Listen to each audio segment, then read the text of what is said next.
સુરત ગ્રામ્ય એલસીબી પોલીસે નાર્કોટિક્સ કેસમાં મોટી સફળતા મેળવી છે।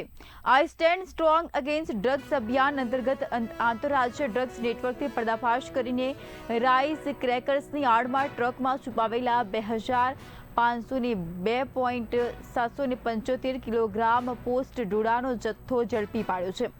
પોલીસે રાજસ્થાન નંબરની ટ્રક RJ 54 GA 1550 સાથે એક આરોપીની ધરપકડ કરી કુલ રૂપિયા 4.4 કરોડથી વધુનો મુદ્દામાલ જપ્ત કર્યો છે। આ મામલે 2 અન્ય આરોપીઓને વોન્ટેડ જાહેર કરવામાં આવ્યા છે, તો પલસાણા પોલીસ સ્ટેશનમાં NDPS એક્ટ હેઠળ ગુનો નોંધી વધુ તપાસ હાથ ધરવામાં આવી છે।